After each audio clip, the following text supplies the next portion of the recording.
गांव के बीचों बीच सदियों पुराना एक पीपल का पेड़ खड़ा था। दिन में वह सामान्य लगता था, उसकी छाया में बच्चे खेलते और बुजुर्ग सुस्ता लिया करते। लेकिन जैसे ही सूरज ढलता, पूरे गांव पर एक भयावह सन्नाटा छा जाता। लोग दरवाजे बंद कर लेते, चिराग बुझा देते और प्रार्थना करते कि आज रात कोई और शिकार बने वे नहीं।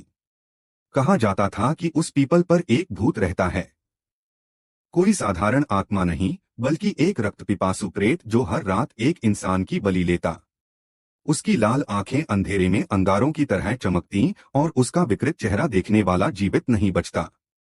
कई साल पहले गांव के एक लोभी जमींदार ने किसी साधु की हत्या कर दी थी और उसकी लाश उसी पीपल के नीचे फेंक दी थी। मरते वक्त साधु ने श्राप दिया था, इस भूमि पर अब शांति नहीं रहेगी। यह पेड़ मेरी आत्मा का कैदखाना होगा और तुम्हारे वंशजों समेत सब इस शाप को भुगतेंगे। उसी दिन से यह भूत पैदा हुआ। शुरुआत में लोग सोचते थे कि यह अफवाह है, लेकिन धीरे धीरे रात में गायब होने वाले लोगों की गिनती बढ़ने लगी।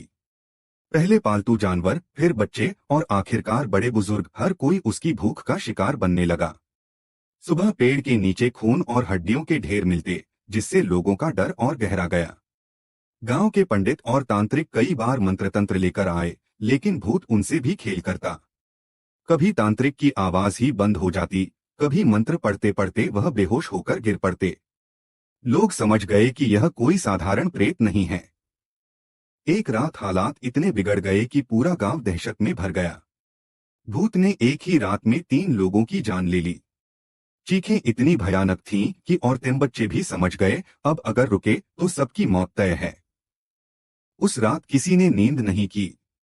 लोग अपना सामान समेटने लगे। मिट्टी के घर वैसे ही छोड़ दिए गए। खेतों की फसल कटने से पहले ही सूखने के लिए छोड़ दी गई। जिन घरों में पीढ़ियों से लोग रह रहे थे, वे भी ताले लगाकर खाली हो गए। सुबह जब पहला उजाला हुआ तो पूरा गांव सुनसान पड़ा था।